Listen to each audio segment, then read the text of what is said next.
In this video, I'm teaching to a class of 9th grade pre-AP students.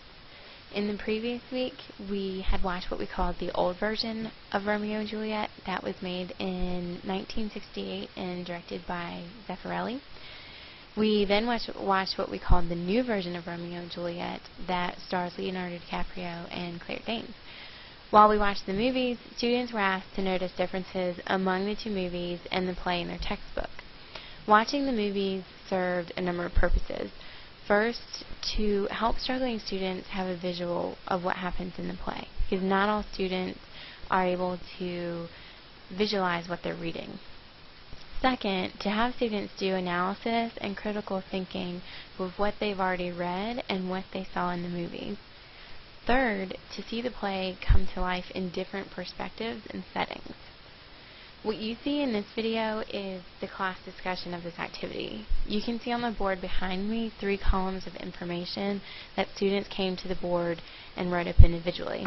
Each student was asked to write something on the board either under old, new, or book. I used this activity to warm up their thinking and to prep them for discussion, and also so that they had a place to look for something to talk about if the discussion happened to kind of stall. What the students found and wanted to talk about was really interesting.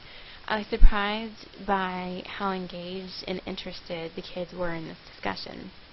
They asked questions of each other, they described their thoughts in detail, and they really covered a lot of different points.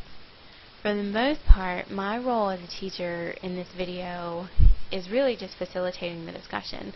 I helped by asking probing questions and clarifying confusion, but the students really actually led the class discussion for the most part.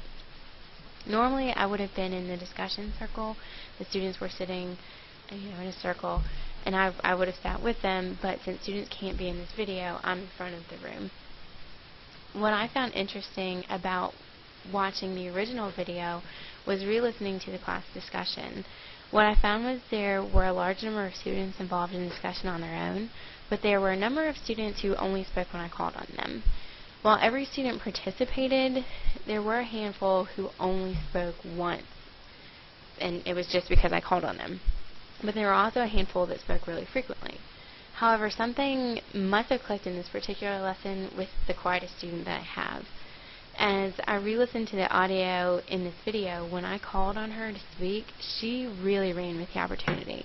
She talked for an extended period of time, analyzing something she noticed was different between the old version of the movie and the book. This is one of the first times she's ever spoken past a one-word answer in my class. I think what clicked for me in listening to this video again is that this may be one of the first times I've ever really given her the opportunity to really speak.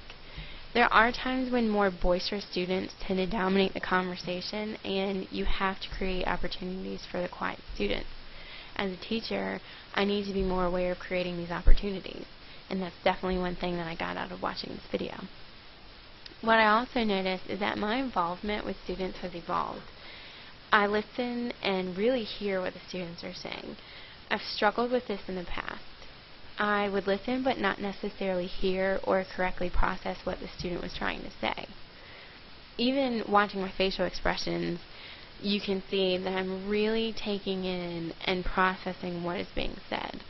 I don't just listen to get to my next point or ask my next question.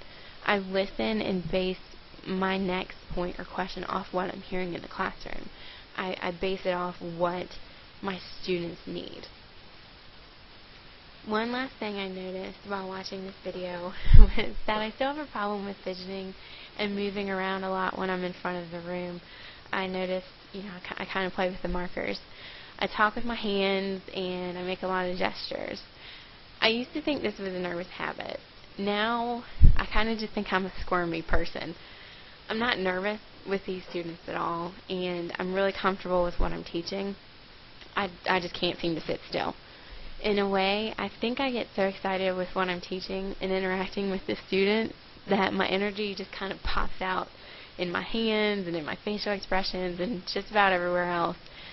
While this can be a good thing in some ways, because having energy and really loving what you're doing is a good thing, I definitely need to work on consciously controlling and harnessing the energy, because it really can be distracting for some students. Like all things, watching this video showed me signs of improvement in some areas that I still need to work on. However, I can definitely see the progress that has come from being in front of a class. I can see how I've changed and I've become more comfortable in my role as a teacher. My hope is to continue to improve, but also to rejoice in the progress that I've already made.